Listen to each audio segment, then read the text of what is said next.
आज हमारे साथ जो गेस्ट मौजूद हैं वो हैं इमरान अजीज साहब, जो कि कराची बार इलेक्शन के इस बार उम्मीदवार हैं जनरल सेक्रेटरी के ओहदे के। तो इमरान साहब, क्या हाल है आपके? जी अल्हम्दुलिल्लाह, बहुत ज़बरदस्त। आप कैसी हैं? ठीक है। बिल्कुल ठीक ठाक, थैंक यू वेरी मच। मुझे ये बताइए कि पिछली काबीना में आप जॉइंट सेक्रेटरी थे, तो इस बार जनरल सेक्रेटरी के ओहदे के लिए आपने इलेक्शन लड़ने का फैसला क्यों किया?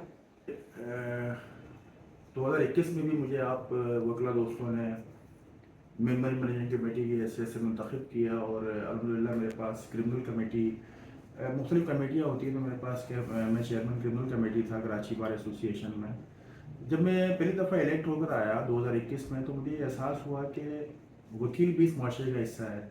वकील के साथ भी उसी तरह के मामला होते हैं जिस तरह एक आम शहरी के साथ होते हैं। वकील को भी राह चलते हुए प्रॉब्लम हो सकती है, वकीलों को अदालतों में काम करने में प्रॉब्लम हो सकती है, मुख्तलिफ सरकारी इदारों में अपनी प्रोफेशनल ड्यूटीज़ के दौरान मामला हो सकते हैं। वकीलों को अस्पतालों में सेहत की सहूलियात लेने में मुश्किलात का सामना करना पड़ सकता है।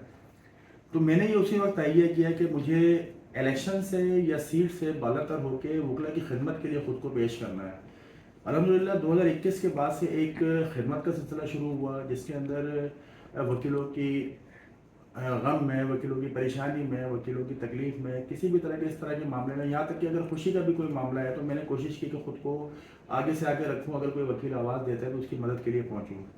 ये एक सिलसिला बरकरार रहा। उसके बाद मैंने 2 इलेक्शन और कॉन्टेस्ट किए, उसमें कामयाब नहीं हो पाया मैं जॉइंट सेक्रेटरी में। फिर मैंने अल्हम्दुलिल्लाह 2024 में जो इलेक्शन हुआ 25 के लिए, उसमें मैंने कामयाबी हासिल की और एक बड़ी लीड से कामयाबी थी। मेरे एज ए जॉइंट सेक्रेटरी मुंतखब होने के बाद वो जो सिलसिला था खिदमत का, वो जारी व सारी रहा। देखिए होता क्या है, होता बेसिकली ये है कि एक वकील कानून को समझता है, आइन को समझता है और ये बात समझता है कि वो अपने हक के लिए किस तरह से आवाज़ बुलंद कर सकता है। लेकिन एक वकील होने के साथ साथ अगर आपके पास बार का भी ओहदा हो तो आप मज़ीद ताकत से, मज़ीद अख्तियारात से और मज़ीद तवानाई से अपना काम, अपने वकीलों के लिए काम कर सकते हैं। तो उसी चीज़ को मैं आगे लेके चलते हुए अभी मैंने जॉइंट सेक्रेटरी की हैसियत से 2025 में अपना टेन्योर ख़त्म किया। 2026 में मैंने खुद को जनरल सेक्रेटरी की नशिस्त पे पेश किया है। सही, नए अहदे की तरफ तो हम बाद में जाएंगे, लेकिन जो जॉइंट सेक्रेटरी के आपने सर्विसेज दी हैं या खदमात फराहम की हैं, उससे आपने क्या तजुर्बा हासिल किया, क्या सीखा? चाहूँगा, जब 2021 में as a chairman criminal committee मैंने चार्ज लिया तो सबसे बड़ा जो मसला मेरे सामने आया वो था अदालतों के अंदर जाली वकला और टाउट्स के हवाले से। क्योंकि आपको पता है एक वकील जो है वो 17-18 साल अपने घर के खर्चे पे पड़ता है, अपने घर वालों के वालिदैन के खर्च पे तालीम हासिल करता है, फिर उसके बाद एक प्रोसेस होता है, जाहिर सी बात है 6 महीने अपने उस्ताद के साथ होता है, फिर लॉ गेट पास करता है, फिर एक बार वोकेशनल कोर्स है वो पास करता है, किसी सूरत से इंटरव्यू के मराहल से गुजरने के बाद जब वो एनरोल्ड होता है सिंध बार काउंसिल में, और जब वो अपने डिस्ट्रिक्ट बार एसोसिएशन में मेंबरशिप लेने के बाद अपने मुतल्लिका डिस्ट्रिक्ट कोर्ट्स के अंदर, चाहे वो सिटी कोर्ट हो या मरीन कोर्ट हो या किसी भी हमारे सूबा सिंध की कोई भी डिस्ट्रिक्ट कोर्ट हो, जब वहाँ वकालत शुरू करता है तो उसको सबसे बड़ा जो मसला सामने आता है वो जाली वकला और टाउट्स की तरफ से आता है। अच्छा, होता क्या है इसमें होता ये है बेसिकली कि मिसाल के तौर पे एक क्लाइंट उसके पास आता है, वो कहता है कि ठीक है मैं इसमें मिनिमल फीस जो है 50,000 रुपये मैं इसमें लूँगा। 50,000 में बात तय होती है, अगले दिन वो क्लाइंट जो है वो घूम रहा होता है कोर्ट में, और जब पूछा जाता है कि सर वो कहाँ आप इधर, तो कहता है वो तो फला जो है ना बंदे ने मेरा काम 10,000 रुपये में लिया हुआ है। 10,000 में वो काम तो ले लेगा, लेकिन होगा क्या कि 10,000 रुपये उसने उस दिन की तो दिहाड़ी बना ली, वो काम लेके आगे किसी और को दे देगा। वो आगे देने के बाद वो जो 5,000 उसको देंगे, वो काम उसका हो नहीं पाता, क्वालिटी ऑफ वर्क चला जाता है। अच्छा, फिर खर्चे की मद में वो कहेंगे भाई 10,000 रुपये पेशकार को देने हैं, 10,000 रुपये जज को देने हैं, पब्लिकेशन है, पेस्टिंग है, मुख्तलिफ खर्चों की मद में वो 50 को वो 1 लाख पे ले जाते हैं।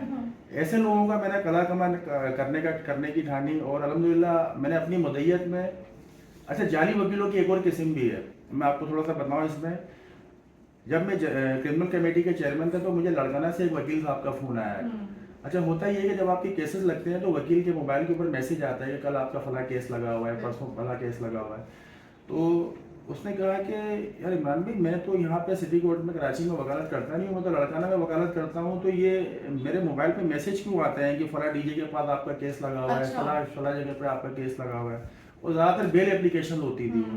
मैंने कहा ठीक है आप मुझे वो मैसेज भेजें। वो मैसेज जब मेरे पास आया तो फिर मैंने उसकी रेकी की बाकायदा। मैंने देखा कि ये इस सीरियल नंबर के ऊपर जब ये केस कॉल होता है तो कौन शख्स खड़ा होता है जो खुद को वकील जाहिर करके बेल एप्लीकेशन में आर्गूमेंट करता है।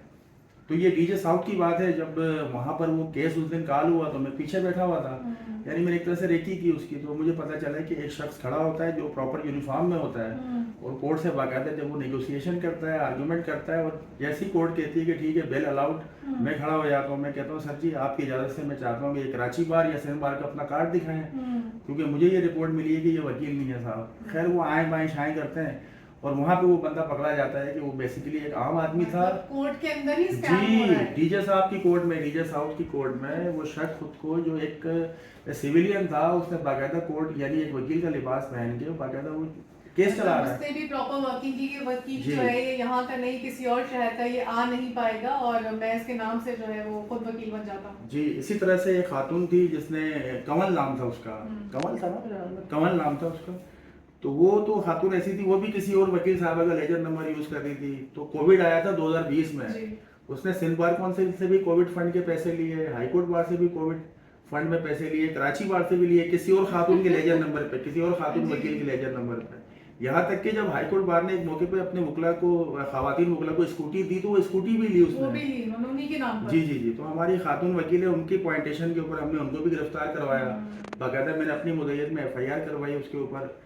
बहुत सारे केसेस में ये हुआ कि वो जो मैंने उस वक्त 15 FIR कराई थी, उसमें तकरीबन 10 से 12 जो लोग थे वो तो उन्होंने माफ़ीनामा लिख के दिया, और अब तक तो मैंने उनको नहीं देखा है। लेकिन फिर भी मैं ये कहता हूँ कि 2-3 लोग ऐसे हैं जो दोबारा सिटी कोर्ट में आ गए और ये काम शुरू कर दिया कानून की उन्होंने। नाक के नीचे लाकानूनियत चल रही है, जी, तो जी, खुलेआम। तो ये तो बात हो गई क्रिमिनल कमेटी के, जब मैं चेयरमैन था 2021 के। आपने सवाल ये पूछा था कि एज ज्वाइंट सेक्रेटरी आपने क्या खिदमात दी है, क्या काम किया, क्या तजुर्बा रहा मेरा। तो तजुर्बा तो देखें, तजुर्बा तो बेसिकली यही है, खिदमत का सिलसिला है। मैंने आपको कहा ना, तजुर्बा सबसे जो अच्छा तजुर्बा, जो सबसे अच्छी फीलिंग आती है ना, जब आप सीट पे होते हो, जब आप के पास थोड़ी ताकत होती है, जब आपको पता होता है, तो जब आप किसी वकील के लिए काम के लिए किसी इदारे में जाते हैं, उसका सही इस्तेमाल करते जी जी, किसी वकील के काम के लिए, अपने साथी वकील के लिए जब आप किसी थाने में खड़े होते हैं, किसी सरकारी जगह पे खड़े होते हैं, किसी प्लेटफॉर्म पे बात करते हैं, तो आपके अंदर ताकत होती है। आप अपना एक जो तारुफ कराते हैं वो कराची बार के ज्वाइंट सेक्रेटरी या सेक्रेटरी या जो भी आपके पास होता है उस हैसियत से कराते हैं, और आपके वकील को भी पता चलता है कि हाँ जी मेरा बार का ओहदेदार मेरे साथ खड़ा हुआ है। तो मेरा जो सबसे बड़ा काम किया वो मैंने किया था, जो अपना एज अ ज्वाइंट सेक्रेटरी जब मैं मुंतखब हुआ, तो मैंने वो फाइल निकाली जिसके अंदर हमारे जो है ना लैंड के एलोकेशन के मामला थे। मेरे ख्याल में आज से 40 साल पहले कराची बार के वकला को ज़मीन मिली थी, जिसके अंदर उनको 80-80 गज के या 120-20 गज के प्लाट दिए गए थे।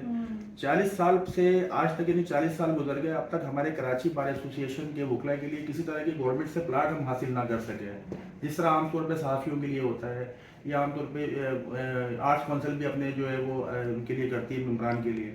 मैंने ये कोशिश की, कुछ फाइल पिछली कैबिनेट काम करके गई थी 2024 की, उस फाइल को मैंने अपने हैंड ओवर लिया, और अल्हम्दुलिल्लाह मैंने तहाड़ टाउन के अंदर जो है वो 200 एकड़ जो है लैंड एलोकेट करा ली, बाकायदा मुख्तियार के कार के साथ। जी जी, मैंने मुख्तियार कार के साथ विजिट भी किया, सारे मामला किए, यहाँ तक कि चालान तक का मरहला आ गया था कि ठीक है चालान। अब उस पर हमारी नेगोशिएशन चल रही थी, पूरी कैबिनेट का एक वर्क होता है, हमारी नेगोशिएशन चल रही थी कि हम इस मामले में बिलावल साहब से भी मीटिंग करें या CM साहब से मीटिंग करें, यानी बहुत कम नरखों पे हम चाहते थे कि ये ज़मीन जो है वो कराची बार को एलोकेट हो जाए, ताकि हम अपने वकला को ईजी जो है वो इंस्टॉलमेंट के ऊपर प्लाट दे सकें।